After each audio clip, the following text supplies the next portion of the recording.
मैं एक गरीब बच्चा था, फिर भी हाई स्कूल की प्रवेश परीक्षा में पूरे शहर में प्रथम स्थान हासिल किया था। जैसे ही मीडिया मेरा इंटरव्यू लेने लगी, तभी अचानक मेरे जैविक माता पिता सामने आ गए। वे एक बेहद अमीर दंपति थे। अपनी पिछली जिंदगी में मुझे लगा था कि अब आखिरकार मैं गरीबी और मुश्किलों से दूर हो जाऊंगा, लेकिन इसके बजाय मैं सीधे नरक में जा गिरा। मेरा दत्तक भाई हर कदम पर मेरी जिंदगी मुश्किल बना देता था, जबकि मेरी जुड़वां बहन मुझे सिर्फ गहरी नफरत और तिरस्कार से देखती थी। संयोग से मुझे उन दोनों के छिपाए हुए एक राज का पता चल गया और आखिर में उन्होंने मेरे शरीर को ठिकाने लगाने और हर सबूत मिटाने के लिए मुझे समुद्र में फेंक दिया। लेकिन अब जब मुझे दोबारा जिंदगी मिली है, तो मैं पहले जैसा दब्बू लड़का नहीं रहा। इस परिवार के सामने अब मैं खुद के लिए खड़ा होऊंगा। किसी की घटिया हरकतों को अब और बर्दाश्त नहीं करूंगा। इस बार मुझे अच्छी जिंदगी जीने से कोई नहीं रोक पाएगा। मेरे चारों ओर कैमरों की फ्लैश लगातार चमक रही थी और कैमरों के शटर की लगातार क्लिक क्लैक आवाज मेरे कानों में गूंज रही थी। तभी मेरे सामने दो ऐसी महिलाएं आकर खड़ी हो गईं, जो मेरे लिए अनजान भी थीं और अजीब तरह से जानी पहचानी भी। वे मेरे जैविक माता पिता थे, इस इलाके के सबसे मशहूर और अमीर परिवार से ताल्लुक रखने वाले लोग। महंगे कपड़े पहने एक महिला तेजी से मेरी ओर बढ़ी और मुझे कसकर गले लगा लिया। मेरे बेटे, आखिरकार हमने तुम्हें ढूंढ ही लिया। उसके पीछे एक आदमी खड़ा था, जिसकी शक्ल कुछ कुछ मेरी जैसी थी। जिस तरह वो मुझे देख रहा था, उसकी आंखों में अपनापन और स्नेह साफ दिखाई दे रहा था। अपनी पिछली जिंदगी में मैं उस वक्त मीडिया को इंटरव्यू दे रहा था। उन दोनों ने सभी पत्रकारों के सामने खुद को मेरे माता पिता बताया था, इससे पहले कि मैं कुछ समझ पाता। पूरे शहर में परीक्षा में प्रथम आने को लेकर दिया जा रहा मेरा इंटरव्यू एक अमीर परिवार के भावुक पारिवारिक मिलन के कार्यक्रम में बदल चुका था। उस समय मैं बहुत कम बोलता था। मैं डरपोक और बेहद आज्ञाकारी था। न तो उनमें उन्हें मना करने की हिम्मत थी और न ही अपने मन की बात कहने की। उलझन और घबराहट में मैं उनके साथ घर चला गया, ये जाने बिना कि मैं सीधे एक जानलेवा जाल में कदम रख रहा था। मेरे दत्तक भाई को डर था कि मैं वो विरासत छीन लूंगा, जिसे वो अपना हक समझता था। इसलिए उसने मेरी जैविक बहन मुयुलू के साथ हाथ मिला लिया और मेरी जिंदगी को नरक बनाने में कोई कसर नहीं छोड़ी। और जब मैंने अपने जैविक माता पिता से मदद की गुहार लगाई और उन्हें सब कुछ समझाया, तो उन्होंने मेरी एक भी बात पर विश्वास नहीं किया। आखिरकार मुयांग कुआन और मुयुलू ने मिलकर मेरे खिलाफ साजिश रची और बिना कोई निशान छोड़े मुझे मार डाला। इसके बाद उन दोनों ने मेरे माता पिता से झूठ बोला कि मैं परिवार का पैसा लेकर विदेश भाग गया हूँ। उनकी बातों पर विश्वास करके मेरे माता पिता ने भी मुझसे अपने सारे रिश्ते तोड़ लिए। अब इतने सारे पत्रकारों के सामने अपने माता पिता को मुझे लेने आया देखकर मैंने सीधे उनके साथ जाने से इनकार कर दिया। माफ कीजिए, लेकिन मैं एक अनाथ हूँ। अब मेरा कोई परिवार नहीं है। मेरे इतना कहते ही मीडिया के सारे कैमरे मेरी तरफ घूम गए। मेरी माँ ने रोते हुए मेरा हाथ कसकर पकड़ लिया और उसे छोड़ने से इनकार कर दिया। क्यों? मैं तुम्हारी माँ हूँ, तुम मुझे अपनी माँ क्यों नहीं मान रहे? क्या तुम्हें पता है मैंने तुम्हें कितने सालों तक ढूंढा है? जब तुम्हें अस्पताल से चुरा लिया गया था, तब मैं कितनी डर गई थी। क्या तुम्हें इसका अंदाजा भी है? इतने सालों में मैं एक भी रात चैन से नहीं सो पाई। आप लोग अमीर हैं, करोड़ों के मालिक हैं। अगर आप सच में मुझे ढूंढना चाहते थे, तो आपके लिए ये मुश्किल नहीं होता, है ना? फिर अभी क्यों आए, जब मैंने परीक्षा में पूरे शहर में प्रथम स्थान हासिल किया? अभी क्यों? ये सच है कि हमने तुम्हें कई सालों तक ढूंढा, लेकिन हमें तुम्हारे बारे में हाल ही में ही खबर मिली। क्या आपका पहले से एक दत्तक बेटा नहीं है? फिर मुझे ढूंढने की जरूरत क्यों पड़ी? क्या इसलिए कि मैं पढ़ाई में अच्छा हूँ और आपकी इज्जत बढ़ा सकता हूँ? क्या इसी वजह से आप अब मुझे अपना बेटा मानना चाहते हैं? आप कहते हैं कि आपने मुझे इतने सालों तक ढूंढा, तो फिर मैंने कभी किसी अखबार या टीवी पर अपनी जानकारी वाला कोई मिसिंग पर्सन नोटिस क्यों नहीं देखा? ये सुनते ही पत्रकारों को एक बड़ी खबर की खुशबू मिल गई। उन्होंने तुरंत अपने माइक्रोफोन उस अमीर दंपति की तरफ कर दिए। श्रीमती मू, कृपया हमें बताइए कि आपने इतने सालों तक अपने बेटे को कैसे ढूंढा? आखिरकार मैं उनके साथ घर चला ही गया, क्योंकि इस दुनिया में कुछ भी नकली हो सकता है, लेकिन पैसा असली होता है। किसी से भी लड़ लेना, लेकिन पैसे से लड़ने की गलती मत करना। पिछली जिंदगी के बिल्कुल उलट, जब वे बिना मुझसे पूछे मेरे लिए हर फैसला लेते थे, इस बार मीडिया के सामने सबसे पहले मैंने अपनी बात रखी थी। शायद इसी वजह से अब ये दोनों मेरे साथ पहले जितना दबदबा दिखाकर पेश नहीं आ सकते थे। इसके बजाय वे मेरे साथ काफी सावधानी से पेश आ रहे थे। विला के अंदर पहुंचते ही मेरी तथाकथित माँ ने बड़े उत्साह से मुझे उस दत्तक बेटे से मिलवाया। शियाओआन, ये शियाओ कुआन है, ये तुम्हारा भाई है। दत्तक भाई ने नकली मुस्कान के साथ मेरी तरफ हाथ बढ़ाया, लेकिन मैंने उसकी तरफ हाथ बढ़ाने के बजाय अपनी माँ की ओर देखा।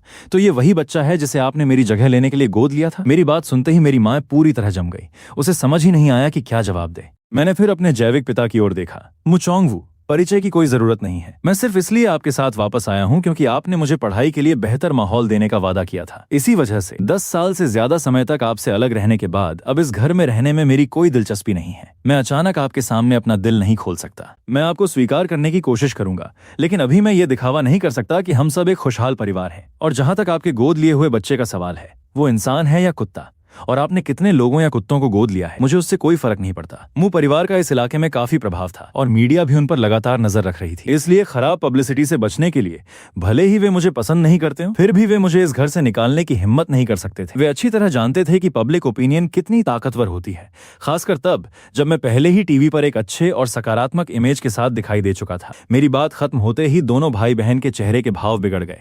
मुयांग कुआन ने तुरंत मासूम और डरा हुआ बनने का नाटक किया। वह मु चोंग वू और मेरी माँ की तरफ ऐसे देखने लगा जैसे उनसे मदद की गुहार लगा रहा हो। लेकिन मु युलू, वह बिगड़ी हुई छोटी राजकुमारी, तुरंत अपना आपा खो बैठी। चेनफान, तुम खुद को समझते क्या हो? मेरे भाई का अपमान करने की तुम्हारी हिम्मत कैसे हुई? सिर्फ इसलिए कि तुम पढ़ाई में अच्छे हो? क्या तुम्हें लगता है कि तुम बाकी सबसे बेहतर हो? अपनी काबिलियत के दम पर शायद किसी दिन तुम्हें मेरे भाई के लिए काम करके अपना गुजारा करना पड़े। अपनी जुबान संभाल कर बात करो। मैं कसम खाती हूँ तुम्हारी जिंदगी बर्बाद कर दूंगी।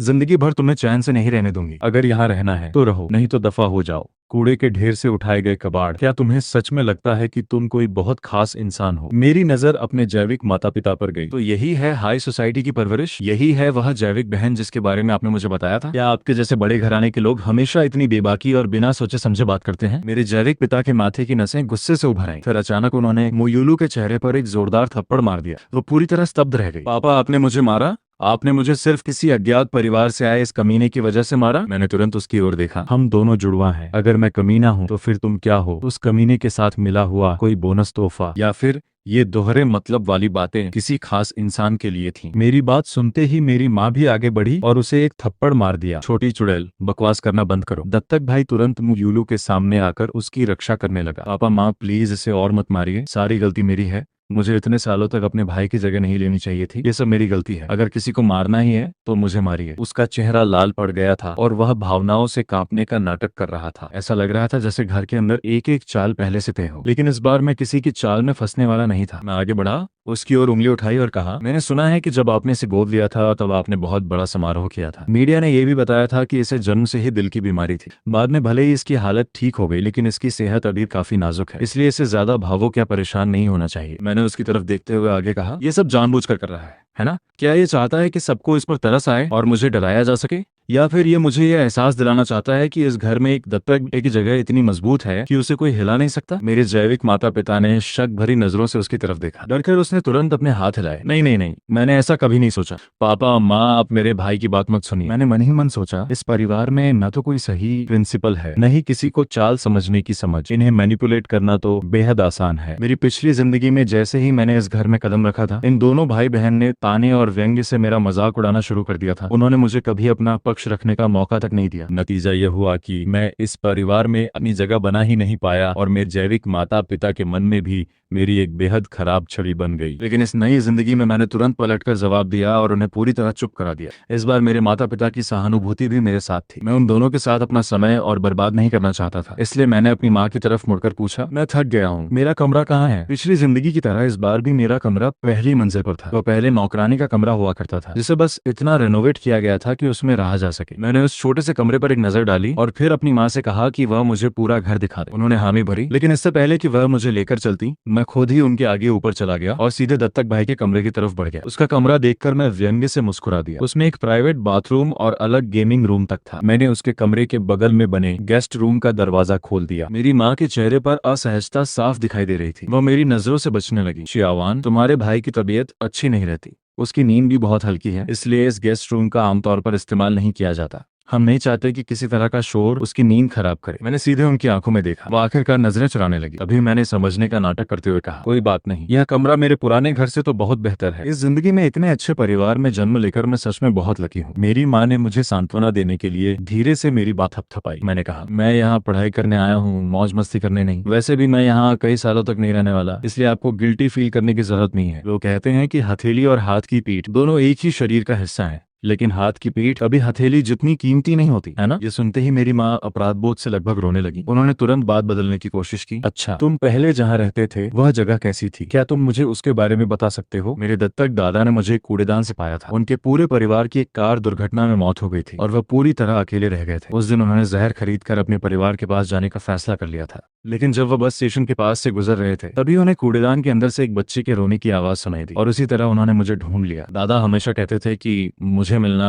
किस्मत का फैसला था। वह कहते थे कि मेरे रोने की आवाज सुनने के बाद उनके मन से मरने का ख्याल ही निकल गया। मेरा घर बेहद गरीब था। दादा कबाड़ इकट्ठा करके अपना गुजारा करते थे। जब मैं सिर्फ 2 साल का था तभी से मैं उनके पीछे पीछे घूमते हुए बोतलें इकट्ठा करने लगा था। हमारे घर में पानी की कोई सुविधा नहीं थी। आंगन में एक कुआं था, वहीं से पानी मिलता था। बिजली का इस्तेमाल भी हम बहुत कम करते थे। मोमबत्तियां सिर्फ 3 सेंट की आती थी और लाइट जलाने से सस्ती पड़ती थी। मैंने अपने दिल में उठ रहे भारी दुख को दबाया और शांत आवाज में बोलना जारी रखा। इस साल की शुरुआत में दादा का निधन हो गया। वो मेरे लिए 300 युआन छोड़ गए थे, जो मेरी फाइनल एग्जाम्स तक का खर्च चलाने के लिए काफी थे। अगर आप मुझे यहाँ नहीं लाते तो मैं अभी भी हाई स्कूल के 3 साल की फीस और रहने खाने के खर्च की चिंता कर रहा होता। क्या आपको नहीं लगता कि मैं दुनिया का सबसे लकी इंसान हूँ? मेरी माँ की आंखों में आंसू आ गए। मुझे माफ कर दो, तुमने बहुत कुछ सहा है। मैंने उसे देखा। मेरी पिछली जिंदगी में भी वह ठीक इसी तरह भावुक हुई थी, लेकिन इस बार उसके आंसू देखकर मुझे सिर्फ झुंझलाहट हो रही थी। मैंने कहा, मैं आपको दोष नहीं देता, लेकिन रोने के बजाय क्या आप मुझे कुछ खाने के लिए दे सकती हैं? मैं आमतौर पर दिन में 2 बार ही खाना खाता हूँ और अभी मुझे बहुत भूख लगी है। वह तुरंत अपने आंसू पोंछकर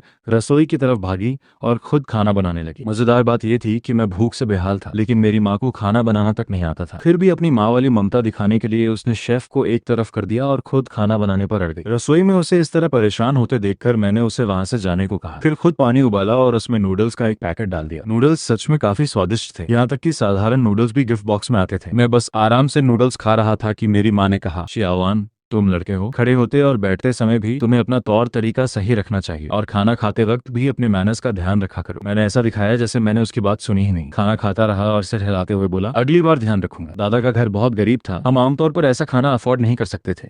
ऐसी चीजें तो हम सिर्फ त्योहारों के समय ही खाते थे। मेरी ये बात सुनकर मेरी कठोर दिल वाली माँ का अपराध बोध और बढ़ गया। वह ऐसे रोने लगी जैसे आंसू मुफ्त मिल रहे हो, यहाँ तक कि उसके आंसुओं से लगभग आधा कटोरा भरने वाला था। उस पूरी समर वेकेशन के दौरान मैंने खुद को अपने कमरे में बंद कर लिया और हाई स्कूल के पूरे करिकुलम की पढ़ाई करने लगा। मेरी मेहनत साफ दिखाई दे रही थी और यही बात मुझे उन दोनों से अलग करती थी। वे अपना पूरा दिन बाहर घूमने, मौज मस्ती करने और ऐसे पैसे खर्च करने में बिता रहे थे जैसे कल नाम की कोई चीज ही न हो। इस वजह से मुचोंग वू और मेरी ठंडी दिल वाली माँ की नजरों में मेरी छवि और भी बेहतर हो गई। आखिरकार मु यांग कुआन और मु यूलू अभी भी सिर्फ बच्चे ही थे। जैसे ही उन्हें मौज मस्ती करने का मौका मिलता वे बाकी सब कुछ भूल जाते और यही चीज मुझे पढ़ाई पर ध्यान देने के लिए जरूरी शांति दे रही थी। कोई भी इंसान मेहनत करना पसंद नहीं करता, लेकिन समाज को सिर्फ नतीजों से मतलब होता है। मुझे अब चुपचाप तैयारी करनी थी और उस घटिया लड़ाई को जीतना था जिसे समाज में ऊपर उठने की दौड़ कहा जाता है। इसलिए मुझे मेहनत करनी ही थी, लेकिन असली परीक्षा अभी शुरू होनी बाकी थी। जैसे जैसे नया स्कूल शुरू होने का समय करीब आया, मेरे जैविक माता पिता मुझसे बात करना चाहते थे। बिना किसी वजह के कोई आपके पास नहीं आता और जब कोई अचानक आपके साथ अच्छा व्यवहार करने लगे तो समझ जाना चाहिए कि जरूर कुछ गड़बड़ है। जैसा मैंने सोचा था, उन्होंने सुझाव दिया कि मैं एलीट पब्लिक हाई स्कूल में अपनी जगह छोड़ दूं और उन दोनों बेकार भाई बहनों के साथ किसी सामान्य स्कूल में पढ़ाई करूं। पिछली जिंदगी में भी उन्होंने यही सोचा था। उन्हें भोलेपन से लगता था कि अगर मैं गंभीरता से पढ़ाई करूंगा तो शायद मैं उन दोनों को भी पढ़ाई के लिए प्रेरित कर दूंगा। इसके अलावा उन दोनों को एलीट स्कूल में भेजने में बहुत पैसा खर्च होता, जबकि मुझे किसी सामान्य स्कूल में भेजने में उनका लगभग कोई खर्च नहीं होता। बिल्कुल टिपिकल रूथलेस बिजनेसमैन की तरह उन्होंने हर आखिरी पैसे तक का हिसाब लगा रखा था। पूरे परिवार के सामने मैंने बिना किसी झिझक के उन्हें मना कर दिया। नामुमकिन है। मेरे सीधे जवाब से मेरे जैविक माता पिता थोड़े असहज हो गए। मेरी ठंडी दिल वाली माँ सबसे पहले बोली, शियाओआन, माँ को तुम पर भरोसा है। अगर तुम किसी सामान्य स्कूल में भी पढ़ोगे तब भी अच्छे नंबर ला सकते हो। मैंने उस स्कूल के बारे में भी पता किया है। वहाँ से यूनिवर्सिटी में एडमिशन पाने की दर काफी अच्छी है। क्या तुम एक बार फिर सोच नहीं सकते? उसमें यह कहने की भी हिम्मत थी। मेरी पिछली जिंदगी में क्योंकि उन्होंने शुरुआत से ही मुझे पसंद नहीं किया था, तब उन्होंने मुझसे इतनी विनम्रता से बात तक नहीं की थी। उन्होंने बस आदेश दे दिया था कि मुझे उसी सामान्य स्कूल में जाना है और मेरे पास कोई चॉइस नहीं थी। नतीजा यह हुआ कि उस स्कूल के शिक्षक ही खराब नहीं थे, बल्कि वहाँ का लर्निंग एनवायरनमेंट और पढ़ाई की स्पीड भी एलीट स्कूल से बिल्कुल अलग थी। वह जगह छात्रों के समय की बर्बादी से ज्यादा कुछ नहीं थी। इसलिए मैंने साफ शब्दों में मना कर दिया। मैं पहले ही कह चुका हूँ, आपने वादा किया था कि मुझे अच्छी तरह पढ़ाई करने का मौका मिलेगा। इसी वजह से आपके साथ वापस आया था। फिर आपको मेरा एलीट स्कूल में पढ़ने का मौका छीनने का क्या अधिकार है? मुचोंग वू थोड़ा अधीर हो गया। हम सिर्फ तुम्हारी राय पूछ रहे हैं, इतना डिफेंसिव होने की जरूरत नहीं है। मेरी राय है, नहीं, पूरे शहर में प्रथम आने वाला छात्र किसी सामान्य स्कूल में जाए। सच में मुझे समझ नहीं आ रहा कि तुम क्या सोच रहे हो। मेरी नजर उन दोनों पर गई जो वहाँ बिल्कुल बेफिक्र खड़े थे। जिस तरह ये दोनों आलसी है, आप मुझसे आखिर किस चीज की उम्मीद कर रहे हैं कि मैं इन्हें इंस्पायर करूँ? इन्होंने पूरी गर्मियों में में पार्टी और मौज मस्ती की, एक किताब तक नहीं खोली। क्या आपको लगता है कि ये अचानक डिसिप्लिन हो जाएंगे? अगर मैं सामान्य स्कूल में चला गया तो क्या ये दोनों मुझे पीछे खींचेंगे या मैं इनकी मदद करूंगा? क्या ट्यूटर्स अब इतने महंगे हो गए हैं कि आप अफोर्ड नहीं कर सकते? क्या आप एक्स्ट्रा क्लासेस नहीं लगवा सकते? या फिर आप बस यह नहीं चाहते कि मैं किसी अच्छे यूनिवर्सिटी में एडमिशन लूं? क्या आप यह सोच भी नहीं सकते कि आपके परिवार में वापस आया बेटा आपको सम्मान दिला सकता है? मेरी बात सुनते ही मु यूलू गुस्से से भड़क उठी। चेनफान, तुम्हारा मतलब क्या है? क्या तुम कहना चाहते हो कि मैं और मेरा भाई माँ पापा के लिए शर्मिंदगी है और सिर्फ तुम ही उन्हें गर्व महसूस करा सकते हो? इतना घमंड मत करो, इसका कोई फायदा नहीं है। मेरे परिवार के पास बहुत पैसा है, मैं उसे जैसे चाहूँ वैसे खर्च करूंगी। अगर मैं कभी कोई एग्जाम पास न भी करूँ तब भी माँ पापा मेरे भाई और मुझे पूरी जिंदगी पाल सकते हैं। हमारे मामलों से दूर रहो। उसने आंखों के कोने से मेरी तरफ देखा और फिर तिरस्कार से नाक सिकोड़ ली। तुम जैसे गांव के गंवार जिसके घर में रनिंग वाटर तक नहीं था। उसने आगे मेरे दादा के बारे में बेहद अपमानजनक बातें कहीं। उस बूढ़े को तुम्हारी वजह से मरना ही चाहिए था। तुम दोनों को तो सड़कों पर भीख मांगते हुए किसी पुल के नीचे पड़े रहना चाहिए था। उस पल मेरे अंदर कुछ टूट गया। जिस धागे ने मुझे अब तक संभाल कर रखा था वह अचानक टूट गया और अगले ही पल मुझे खुद नहीं पता चला कि मेरे साथ क्या हुआ। जब मुझे होश आया मु यूलू जमीन पर थी। मैंने उसे मार दिया था। उसके चेहरे पर डर साफ दिखाई दे रहा था। मेरी जैविक मां और मुचोंगवू ने मेरी उठी हुई बाह को कसकर पकड़ रखा था। मेरे हाथ में अभी भी कॉफी टेबल पर रखा बड़ा क्रिस्टल एस्ट्रे था। मु यांगकुआन डर के मारे वही जम गया था और हिलने की हिम्मत नहीं कर रहा था। मेरी पीठ पर ठंडा पसीना आ गया। मैं लगभग मु यूलू को गंभीर रूप से घायल कर चुका था। मुचोंगवू ने तुरंत मेरे हाथ से एस्ट्रे छीन लिया। मेरी ठंडी दिल वाली मां कांपते हुए मुझे गले लगाने लगी और आंसुओं के बीच माफी मांगने लगी, लेकिन मैंने उसे मजबूती से दूर कर दिया और जमीन पर पड़ी मु यूलू की तरफ देखा। तुम दोनों सच में सगे भाई बहन हो। इतना कहकर मैंने अपनी नजरें उठाई और फिर मैंने अपने जैविक माता पिता की ओर ठंडी नजरों से देखा। आप मुझे इस घर में वापस क्यों लाए? मैं यहाँ एक आउटसाइडर हूँ। मेरी नजर उस दत्तक बेटे पर पड़ी। German shepherd. तुम्हें मुझसे सावधान रहने की जरूरत नहीं है। जैसे ही मेरा यूनिवर्सिटी में एडमिशन हो जाएगा मैं यहाँ से चला जाऊंगा। मैं इनहेरिटेंस के लिए तुमसे नहीं लड़ूंगा। यह सब तुम्हारा है, मुझे इसमें कोई दिलचस्पी नहीं है। वह सही था, मुझे मु परिवार का हिस्सा बनने का कोई हक नहीं था। मेरा सरनेम चेन है। इतना कहकर मैं मुड़ा और अपने कमरे में चला गया। मेरे पीछे सिर्फ मेरी ऐसी परछाई रह गई जैसे मेरी पूरी आत्मा ही टूटकर बिखर गई हो। बाहर से मुझे मुचोंगवू की गुस्से से भरी आवाज सुनाई दी। तुम बेवकूफ हो क्या? तुमने अपने भाई से ऐसा क्या कह दिया? मैंने कुछ नहीं कहा, बस उसे देखते ही मुझे गुस्सा आता है। मैं उससे आखिर बात ही क्या करूं? क्या मैंने कुछ गलत कहा? उसे कभी वापस आना ही नहीं चाहिए था। उसे वही बाहर रहकर मर जाना चाहिए था। अगर वह वापस नहीं आता तो भाई शियावान इतना दुखी नहीं होता। यह सब तुम्हारी वजह से हुआ है। इसके बाद एक जोरदार थप्पड़ की आवाज आई